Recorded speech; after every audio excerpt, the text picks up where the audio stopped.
రాజకీయ జీవితం అంటే విద్యార్థి దశలోనే అఖిల భారత విద్యార్థి పరిషత్లో నేను ఫస్ట్ ఇయర్ డిగ్రీలో చేరేటప్పుడు విద్యార్థి పరిషత్లో చేరాం. జాతీయ భావాలు అలవర్చుకున్నాం. ఆర్ఎస్ఎస్తో పరిచయము 86 నుంచి ఒక స్వయం సేవకగా కొనసాగుతూ విద్యార్థి దశలో విద్యార్థి ఉద్యమాలు విద్యార్థి నాయకుడిగా ఉన్నాం. తరువాత నా పోస్ట్ గ్రాడ్యుయేషన్ ముగించిన తర్వాత ఒక ప్రభుత్వ సంస్థలో ఉద్యోగస్తునిగా చేరాం. ఓకే.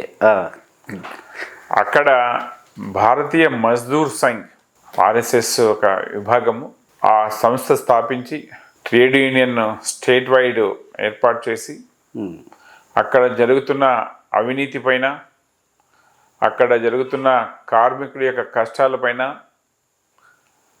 ఎలుగెత్తి ఆ సంస్థని ఒక సక్రమైన పద్ధతిలో నడిపే కార్యక్రమం చేస్తున్నాం. ఆ రోజుల్లో ప్రైవేటైజేషను లేకపోతే క్లోజర్ అనే ఒక ప్రభుత్వం వరల్డ్ బ్యాంక్ డైరెక్షన్ కానీ లేకపోతే గ్లోబలైజేషన్లో కార్యక్రమంలో కానీ ప్రభుత్వ సంస్థలను తగ్గించుకోవాలనే ఉద్దేశంతో ఉన్నప్పుడు ప్రభుత్వానికి ఒక ఛాలెంజ్ చేశాం. మీరు నడపలేకపోతే మీ అవినీతి అక్రమాల వలన లేకపోతే మీ చేతగానితనం వలన ఇండస్ట్రీస్ నష్టాల్లో ఉన్నాయి, కానీ కార్మికుల చేతికి ఇవ్వండి. భారతీయ మజ్దూర్ సంఘ్ తరపున సందిరెడ్డి శ్రీనివాసులు రాష్ట్ర ప్రధాన కార్యదర్శిగా నేను నడిపి దాన్ని లాభాల బాటలో పట్టించే బాధ్యత తీసుకుంటా అని చెప్పేసి ఛాలెంజ్ చేయడం జరిగింది. దాని మూలన ఆ రోజు ప్రభుత్వం అప్పుడు గవర్నమెంట్ ఏది ఉండింది?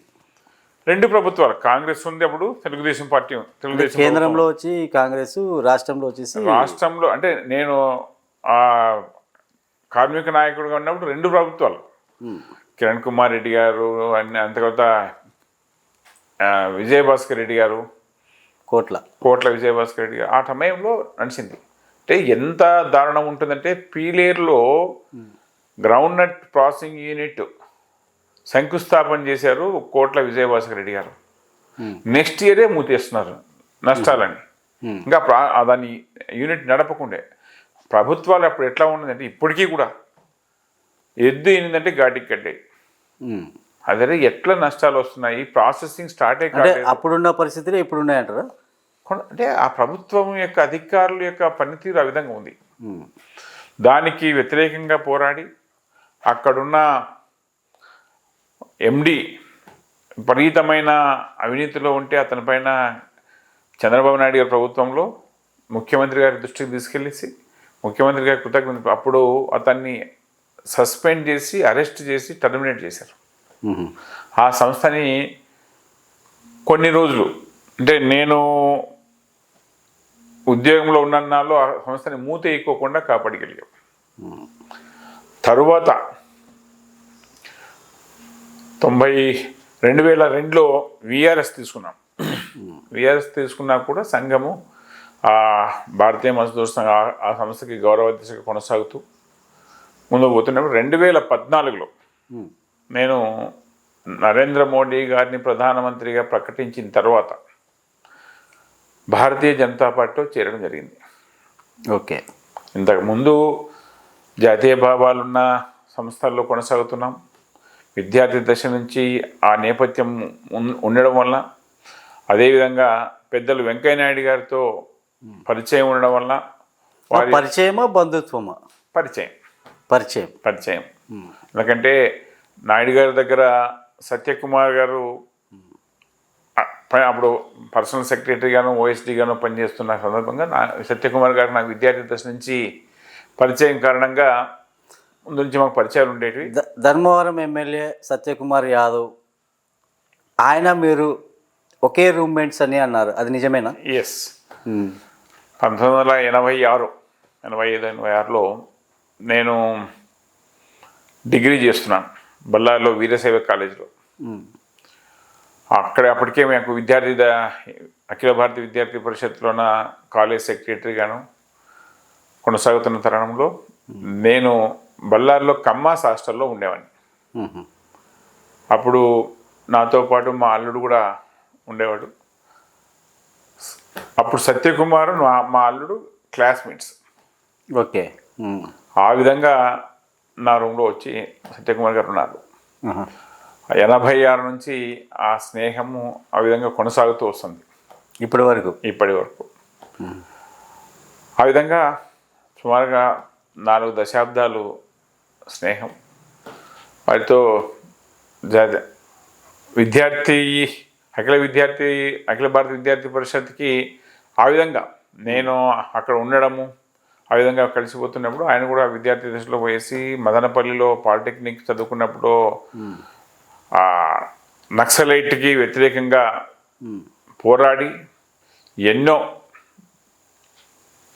సాహసాలు చేసి నక్సలైట్ ఉద్యమానికి ఒక ఏబీవీపీ విద్యార్థి నాయకుడిగా మదనపల్లిలోన పోరాటాలు, ఆ కాలేజీలో రాడికల్ సంస్థలని రానియకుండా ఇతను ప్రయత్నాలు చేయడము, ఒక విద్యార్థి నాయకుడిగా రాష్ట్ర స్థాయిలో గుర్తింపు తెచ్చుకోవడము, ఆ క్రమంలో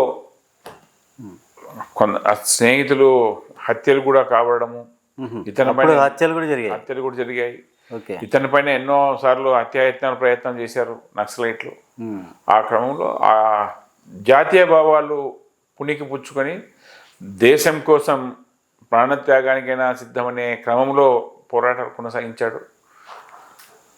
పెద్దల వెంకయ్యనాయుడు గారికి ఆ క్రమంలో పరిచయం కావడము, ఢిల్లీలో స్థిరపడము, ఢిల్లీ రాజకీయాల్లో 30 సంవత్సరాలుగా ఉండడము, జాతీయ కార్యదర్శిగా బహుశా ఈ దేశంలో 3 సార్లు భారతీయ జనతా పార్టీలో 3 సార్లు జాతీయ కార్యదర్శిగా కొనసాగడం అనేది అతని యొక్క పనితీరుకి నిదర్శనం.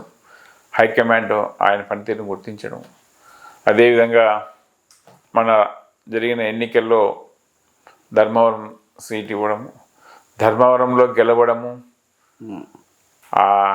అక్కడ అరాచకాలు అకృత్యాలు, ఆ మాజీ ఎమ్మెల్యే యొక్క దౌర్జన్యాలని ఎదుర్కొని మీ అందరికీ తెలిసిందే ఆయన ఎట్లా జరిగింది ఎన్నికల యొక్క వ్యవహారం. అతను అసలు ధర్మవరం ఎన్నికల ఫలితాలు చూస్తే, అంటే ధర్మవరానికి వస్తే కేతిరెడ్డి ఓటమి అసాధ్యం అనేది వినపడింది. అంటే మరి రాష్ట్ర వ్యాప్తంగా వైసీపీకి ఒక 5 సీట్లలో టాప్ 5లో ఇదొక సీటు. పులివెందల, పొంగనూరు, ఆ క్రమంలో ధర్మవరం కూడా టాప్ 5లో ఒక సీటు. అందులోన భారతీయ జనతా పార్టీకి ఇవ్వడము, స్థానికేతరికి ఇవ్వడము అనే ఉత్సాహం పొందాడు కేతిరెడ్డి. దాన్ని ఒక వారం రోజుల్లోనే తుడిచిపెట్టేశాడు సత్యకుమార్ యొక్క ప్రచార శైలి, ఆయన యొక్క పనితీరు, ఆయన యొక్క కష్టము. ఆయన కోసం దేశవ్యాప్తంగా కొన్ని 100 మంది కార్యకర్తలు వచ్చి పనిచేసిన విధానం. ఎందుకంటే ధర్మవరంలో భారతీయ జనతా పార్టీ ఆయన ప్రకటించినప్పుడు చాలా తక్కువ కార్యకర్తల బలం ఉండేది. దానికి అంటే తక్కువ కార్యకర్తల బలం, అందులో ముఖ పరిచయస్తులు కూడా కాదు అక్కడ. విజయం ఎలా సాధ్యమని సత్యకుమార్ అనే వ్యక్తిని ప్రకటించిన తర్వాత ధర్మవరం ప్రజలు ఈయన వచ్చి ప్రచార కార్యక్రమం నిర్వర్తించి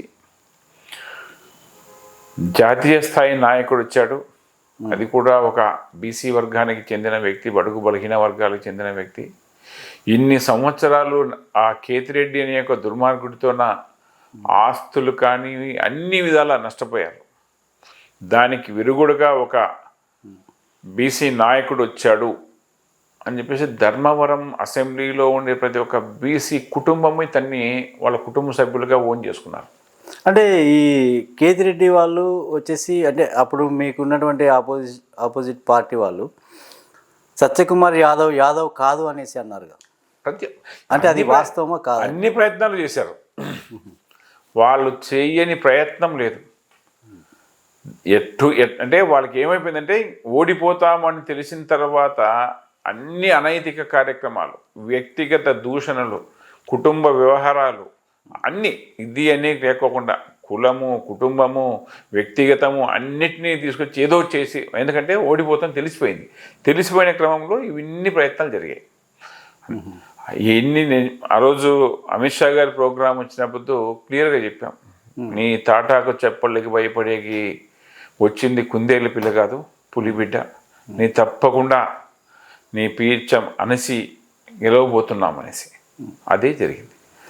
దానికి ముఖ్యంగా ధర్మవరం అసెంబ్లీలో ఉండే ప్రతి ఒక్క బీసీ కుటుంబము సత్యకుమార్ని వాళ్ళ కుటుంబ సభ్యునిగా భావించి ఓటేసి ఓన్ చేసుకోవడం.